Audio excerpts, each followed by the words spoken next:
जी welcome back. इस वक्त हम गुफ्तगू करेंगे PIA की निजकारी के मामले को लेकर और इसके साथ साथ खैबर पख्तूनख्वा और पंजाब के परफॉर्मेंस के हवाले से भी जिक्र करेंगे। हमारे साथ इस वक्त मौजूद हैं मुज़म्मिल असलम साहब। Welcome to the show sir. ये बताइएगा कि गुज़िश्ता रोज़ जिस तरह की PIA की निजकारी का अमल लाया गया, जिस तरह की बोली लगाई गई और सिर्फ अकलौती कंपनी ही सामने आई है, आप क्या समझते हैं कि क्या वजह है कि कोई इसमें दिलचस्पी नहीं रखता या उसके पीछे कुछ और रीजंस थे? क्या गवर्नमेंट ने टारगेट कुछ ज्यादा रखा हुआ था? आप क्या समझते हैं? देखिए, सबसे पहले तो ये PIA की ट्रांजैक्शन अगर आपको याद होगा तो PDM जब पहली दफा अप्रैल 2022 में हुकूमत में आई थी तो ये इसकी जिम्मेदारियां शाहिद खाकान अब्बासी साहब को सौंपी गई थी। उन्होंने काबीना का हिस्सा नहीं बने थे लेकिन उन्होंने PIA पे कुछ अर्सा काम किया था।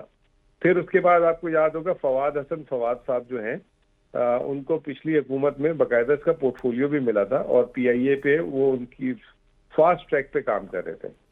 तो वो होते होते फिर PDM2 आ गई, ये इलेक्शन। तो ये तकरीबन 1.5 से 2 साल ये जो है यही जो सियासी जमातें हैं इस ट्रांजैक्शन पे काम कर रही थी। और फिर उसके बाद कहा यह जा रहा था कि पूरी दुनिया से पाकिस्तान की मईशत बड़ी बेहतर हो रही है, सरमायाकारी आ रही है, ये तमाम चीजें हो रही है।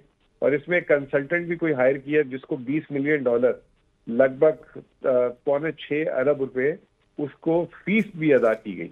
और जो है फिर PIA को बिल्कुल साफ सुथरा करके उसके जितने कर्ज जो है वो हुकूमत ने अपनी तरफ ले लिए।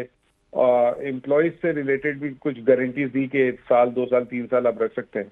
वो तमाम चीजें करने के बाद जब इसमें इंटरेस्ट आया तो वो हमने देखा कि कोई दुनिया की खातिर ख्वाह किसी बड़ी कंपनी ने इस पे अपने इजहार दिलचस्पी नहीं दिखाई। तो ये पहला हुकूमत का फेलियर था। ये इतनी दफा सऊदी अरब, चीन, तुर्की पता नहीं कहाँ कहाँ जा रहे थे। अब उसके बाद बहरहाल सारे लोकल ग्रुप्स थे और वो लोकल ग्रुप्स ने भी उनमें से एक एक करके सबने एग्जिट ले लिया। उसकी बुनियादी वजह ये थी कि हुकूमत कोई क्लियर बात ही नहीं बता रही थी, वे फॉरवर्ड नहीं दे रही थी और ये तमाम चीजें हुई। और उसमें तकरीबन एक आध के अलावा तमाम वो लोग थे जिनका एयरलाइन बिजनेस से कोई ताल्लुक भी नहीं था। तो बहरहाल कल जब बिडिंग हुई और वो जब वो एक साहब रह गए, वो ब्लू वाटर कंपनी बने, ब्लू क्या नाम था, ब्लू वर्ल्ड सिटी जी। हाँ जी, ब्लू वर्ल्ड सिटी, सॉरी।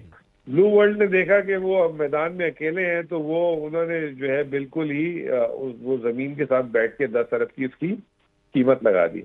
अब खैबर पख्तूनख्वा का इंटरेस्ट इसमें कैसे बना, ये बड़ी दिलचस्प चीज है। खैबर पख्तूनख्वा वाहिद हुकूमत या सूबा है जिसके पास अपना जहाज नहीं है। पंजाब हुकूमत के पास भी है, बलूचिस्तान के पास भी है, सिंध के पास भी है, वजीर आजम वफाक में भी है, इस तरह सबके पास है, हमारे पास नहीं है।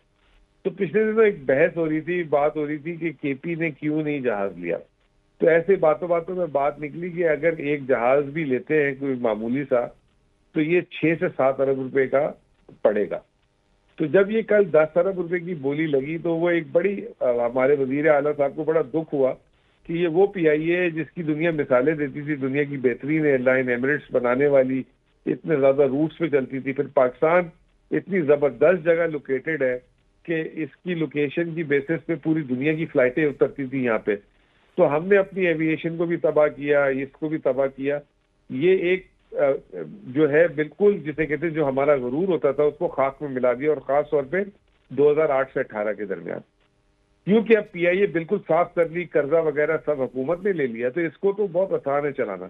तो हमने फिर उसको देखते हुए और अपनी इस असासे को महफूज रखने के लिए आज एक इंटेंशन जाहिर की कि अगर आपने 10 अरब की भेजनी है तो उससे हम ऊपर ज्यादा रकम देकर हम लेने के लिए तैयार हैं और आप हमें बताएं कि इसके लिए क्या हमें करना पड़ेगा। तो ये आज हमने एक जिसे कहते हैं आउट ऑफ द लव और जो इतना कीमती और जिस तरीके से बेदर्दी से इसको हैंडल किया गया तो ये उसके पीछे पस मंजर ही है। अच्छा, ये आपने KP के जाहिर जो लेटर लिखा गया उसका आप हवाला दे रहे हैं, आप क्या समझते हैं? एक तो क्या जो बोली लगी उसी हवाले से वो बात कर रहे हैं और क्या KP के हुकूमत जो है अगर वफाकी हुकूमत कहती है ठीक है जी हम कर लेते हैं तो क्या वो लेने की पोजीशन में है इस वक्त, या ये सिर्फ एक पॉलिटिकल गेम हो रही है कि जनाब ठीक है एक लेटर लिखा गया, वफाकी हुकूमत को सुबकी का सामना करना पड़ा है, ये जो पॉलिटिकल इनकी राइवलरी है उसकी बुनियाद पर यह किया जा रहा है? نہیں، اس میں دیکھیں، اس میں پولیٹیکل رائیولری کا کیا تعلق ہے؟ ہمیں ایک چیز نظر آ رہی ہے کہ اگر حکومت 10 ارب کا دینے جا رہی ہے تو ہم نے تو حکومت کو آپشن دے دیا کہ 10 ارب سے ہم کئی بہتر رقم دے سکتے ہیں. اب وہ بہتر رقم کیا ہو سکتی ہے؟ 15 ارب ہے، 20 ارب ہے، 25 ارب ہے. وہ ہم ڈیو ڈیلیجنس کر کے ایک مناسب آفر دے دیں گے. دوسرا، میں نے آپ کو یہ کہا کہ اب پی آئی اے بالکل صاف ستھری ہو چکی ہوئی ہے کہ حکومت نے اس کا تمام جو 800 ارب ہے قرض وہ اپنے اوپر لے لیا، اس کا میجر قرض. اتنا اس کے اوپر قرض بھی نہیں ہے، پھر اتنے اس کے پاس مہنگے روٹس ہیں، 25 کروڑ کی آبادی ہے. It is a one one business. اب آئی ڈونٹ نو کہ لوگ کیوں نہیں آئے، کیا ایسی وجہ ہے. اور دوسرا، مالی آپ نے بات کی، دیکھیں صرف آج ہی اخباریں آپ پڑھ لیں تو اس تہمائی میں کے پی حکومت نے 103 ارب روپے کا سرپلس بجٹ پروڈیوس کیا ہے. یعنی کہ اپنی آمدنی اور اخراجات میں جو ہے 103 ارب روپے ہم نے بچا لیے. تو اگر ہمیں 25-30 ارب روپے خرچ کرنے پڑے تو ہمارے لیے کوئی بڑا پرابلم نہیں ہے. اور صحیح. پھر ہم اس کو ایک دفعہ لے کر ایک کوئی اچھا پارٹنر آپریٹر بھی ساتھ لے کر آ سکتے ہیں. اچھا یہ پوائنٹ از جی کہ نہیں، کے جتنا پی اس کے کو حکومت دکھایا انٹرسٹ شو جا کر رہا ہے کہ یہ اتنا سک ایسٹ ہے، جی جی. اتنا سک ایسٹ نہیں ہے. اس کو اگر آپ صحیح طریقے سے چلائیں تو بہت بہترین چل سکتا ہے. اچھا، اسی میں ظاہر ہے جیسے ابھی آپ نے بالکل واضح کر دیا کہ کے پی کے گورنمنٹ جو ہے وہ کس بنیاد پر کس انٹینشن پہ کر رہی ہے. تو کیا یہ ہوم ورک نہیں ٹھیک تھا ان کا؟ کیا وہ وجوہات آپ سمجھتے ہیں؟ آپ کی رائے میں کیا ہے کہ کیوں انٹرسٹ جو ہے وہ پرائیویٹ کمپنیز کی جانب سے نہیں دکھایا گیا؟ اور بالخصوص اس میں مفتاح اسماعیل جو بات کر رہے ہیں اس کو آپ کیا بیٹی دیتے ہیں؟ وہ کہتے ہیں کہ جی ہم نے بڑی محنت کی نجکاری کے حوالے سے، اور اگر اس میں مزید تاخیر ہوئی تو 100 ارب روپے کا جو ہے وہ مزید خسارے کا سامنا کرنا پڑے گا. آپ کیا سمجھتے ہیں کتنی حد تک ان کی بات یہ درست ہے، اور اس کے لیے حکومت کے پاس بھی کیا کوئی اقدامات ہیں؟ دیکھیں، اگر آپ نے 10 ارب کی بیچنی ہے، اس سے بہتر ہے بند کر دیں. ٹھیک ہے نا؟ یہ جو مفتاح اسماعیل وہی والی، وہ تو ایک بالکل اس طرح کی بات کر رہے ہیں کہ یہ 100 ارب روپے خسارے سے بہتر ہے کہ آپ مفت میں دے دیں کسی کو. ایک دفعہ انہوں نے پہلے بھی سٹیٹمنٹ دیا تھا پی آئی اے کے ساتھ اسٹیل مل فری میں لے لو. ٹھیک ہے، وہ مسئلہ یہ نہیں ہے. مسئلہ یہ ہے کہ یہ وہ والی پی آئی اے نہیں ہے. اب یہ پی آئی اے جو اس کے اوپر قرضہ جات تھے وہ حکومت پاکستان نے اپنے اوپر پہلے ہی لے لیے. اب یہ ایک بالکل ایک جسے کہتے ہیں ایک نئی نویلی کمپنی کے طور پہ ہے. اس میں کوئی اتنا بڑا ایشو نہیں ہے. حکومت نے دیکھیں کوئی بھی چیز بیچتے ہیں اس کو روڈ شوز ہوتے ہیں. میں کیپٹل مارکیٹ سے میرا ماضی میں تعلق رہا ہے. ہم اگر کوئی نئی کمپنی کے شیئرز بھی بیچنے ہوتے تھے نا تو اس کو روڈ شو کرتے تھے، پوری دنیا میں جا کے انویسٹرز کو اس کو ڈسپلے کرتے تھے، پچ دیتے تھے، پاکستان پچ دیتے تھے. حکومت میں نے دیکھا کہ یہ تمام کی تمام چیزیں مسنگ تھی. یہیں پہ ایک اشتہار دیا، جس کا انٹرسٹ ہے وہ دے دے. روڈ شوز کرتے، دنیا سے ملتے، اس میں پروفیشنلز کو سامنے لاتے، کوئی مطلب اس میں انسینٹیوز دیتے کہ آپ اتنے عرصے کے لیے آئیں گے تو چلے ہم اس میں آپ کو ٹیکس بریک دیتے ہیں، یہ دیتے ہیں وہ دیتے ہیں. حکومت نے میرے حساب سے صرف وہ جو ایک ایس او ایز کی لسٹ ہے لاس میکنگ، اس میں پی آئی اے کو اوپر رکھ لیا، کیونکہ ڈیٹ میں نے آپ کو بتا دیا 2 سال پہلے سے اس ٹرانزیکشن پہ کام ہو رہا تھا. پہلے خقان عباسی پہ سارے لوگ، اور آئی ایم ایف کا پریشر ہے کہ آپ بس چیزیں بیچیں. تو حکومت کے ذہن میں یہ تھا کہ بس اس کو بیچنا ہے ہم نے نا. لیکن حکومت کو یہ نہیں پتا تھا کہ آخری میں 6 میں سے 5 کمپنیاں جو ہے پل آؤٹ کر جائیں گی اور ایک ہی رہ جائے گا، اور وہ جو ایک رہ جائیں گے وہ بھی سنا ہے. اب مجھے نہیں پتا اس بارے میں، یہ سننے میں آ رہا ہے میڈیا کے تھرو کہ وہ کہہ رہے ہیں کہ 10 ارب بھی جو ہے کیش نہیں دوں گا، میرے سے کوئی پلاٹ لے لیجیے گا سامنے. تو ہم انشاءاللہ تعالیٰ کیش بھی دے دیں گے اور 10 ارب سے اوپر بھی رقم دے دیں گے، اور ہم پاکستان کا یہ اثاثہ ہے اس کو بچانا چاہتے ہیں. ٹھیک ہے. اچھا، یقینی طور پر ظاہر ہے یہ لیٹر بڑی امپورٹنس رکھتا ہے اس صورتحال کو دیکھ کر، لیکن اب حکومت کے پاس آپشنز کیا رہ گئے ہیں؟ دیکھیں، حکومت کیا اب آپشن یہ ہے کہ کوئی بات نہیں. میں آپ کو بتاتا ہوں کہ ہم ابھی پچھلے دنوں اپنے گولڈز کی جو پلیسر گولڈز کے بلاکس بیچنا چاہ رہے تھے، اور ہمیں پہلے راؤنڈ میں کسی نے بیڈنگ نہیں کی اور 20 کروڑ پہ بھی فی بلاک دینے کے لیے تیار نہیں تھا. اور اب جو ہے پچھلے 2 ہفتے پہلے ہم نے 4 بلاکس بیچے ہیں 5 ارب روپے کے. ٹھیک ہے، 5 ارب روپے کے ہم نے یہ صرف 4 بلاکس بیچے ہیں. صحیح. تو حکومت اس کو واپس سیکنڈ راؤنڈ کرے، اس کی ری نیگوسیشن تو نہیں کرے کسی سے، اس بٹ کو اسکریپ کرے اور واپس سے ایک دفعہ ایکسپریشن آف انٹرسٹ دے دے، پراپر اس کے روڈ شوز کرے، اور یہ جو لوگ تھے جنہوں نے یہ ٹرانزیکشن کی ان کو فائر کرے، اور سب سے پہلے جو ہے وزیر نجکاری کو بھی فائر کریں. क्या उनका होमवर्क था, उन्होंने किस तरीके से काम किए, बहुत बड़ी बदनामी हुई है। बिल्कुल यकीनन। अच्छा, इस पे सवालात उठते हैं निजकारी कमीशन के हवाले से और वजारत निजकारी के हवाले से। दूसरा, मैं आपसे जानना चाहता हूँ, जब परफॉर्मेंस की हम बात कर रहे हैं, केपीके वर्सेस पंजाब, ज़ाहिर है रोज़ाना की बुनियाद पर एक स्टेटमेंट वहाँ से आती है, एक स्टेटमेंट वहाँ से आती है।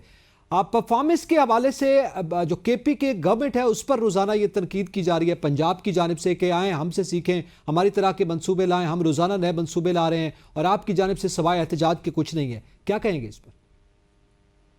देखिए, बात यह है कि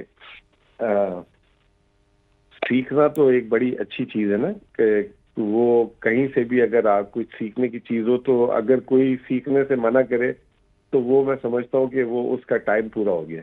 अगर कोई ये कहे कि मैं अकेले खुल हूँ, लेकिन अब मैं आज ही की मिसाल ले लें कि जिनकी आप बात कर रहे हैं कि वो हमें जो कह रहे हैं कि हम उनसे सीखें, बेसिकली पहले 3 माह में उन्होंने, आईएमएफ ने उनको हदफ दिया था 150 अरब रुपए सरप्लस बजट का, और उन्होंने 150 अरब सरप्लस की जगह 160 अरब रुपए के खसारे का बजट जो है 3 महीने में उनका आया है। और इसके मद्दे मुकाबिल इसी आईएमएफ ने केपी को 45 अरब रुपए सरप्लस बजट का टारगेट दिया था, और केपी ने 45 की जगह 103 अरब रुपए सरप्लस बजट प्रोड्यूस किया। तो अब ये अंदाजा लगा लें कि सीखने की किसको किससे जरूरत है, पंजाब को हमसे या हमें पंजाब से। तो हम तो ये शोखियां और शोबाजियां मारते नहीं हैं, और अल्हम्दुलिल्लाह जो है ये हुकूमत तीसरी दफा जो है नॉन स्टॉप केपी में आई है, तो शायद किसी वजह से आ रही है, कोई मतलब ये फॉर्म 47 वाली वाहिद हुकूमत है जो नहीं है।